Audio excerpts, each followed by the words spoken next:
আজকে সকাল সকাল ঘুম থেকে উঠেই বডি বের করে নিয়েছি। তারপর চোখ মুখ ধুতে হাতের সামনে পেয়ে গেছিলাম রুটি আর গুড়। তাই জিদ্দার ডায়লগে মার গুড় দিয়ে রুটি, চিনি দিয়ে চা, ফু দিয়ে খা বলে মুখে ঢুকিয়ে নিলাম। তারপর আমার সস্তার নিনজাটাকে নিয়ে চালাতে চালাতে যাচ্ছি কাজের সাইডে। তাই দেরি না করে দোকানে এসে দোকানটাকে তাড়াতাড়ি করে খুলে দিয়েছি। আর আগের দিন যেহেতু দোকানে কাজ হয়েছে তাই দোকানের লুকটাও পুরোপুরি চেঞ্জ হয়ে গেছে। বলতে না বলতে দাদাগুলো এসে কাজ শুরু করে দিয়েছে, কারণ আগের দিন পুরো কাজ কমপ্লিট হয়নি, তাই আজকে সব কাজ কমপ্লিট করবে। 1টা বেজে গেছিল, তাই আমি চলে এসেছি বাড়ি। তারপর দেরি না করে চান টান পুরো কমপ্লিট করে নিয়েছি।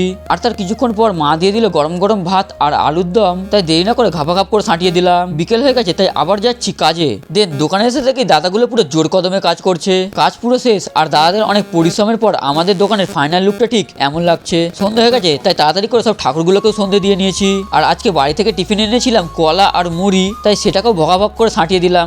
Strong tiffin. আজকের মতো কাজ শেষ, তাই আতঙ্কবাদীদের মতো সেজে যাচ্ছি বাড়ির দিকে। তারপর বাড়ি এসে দেখি মা রাতের জন্য করছিল গরম গরম রুটি। আমি রুটি খাইনি, তাই আমি নিয়ে নিয়েছিলাম ভাত আর বাঁধাকপির তরকারি। তাই রাতের হেলদি খাবার ভাত ছাঁটাতে ছাঁটাতে আজকের মিনি ব্লগটা শেষ করলাম। বাই।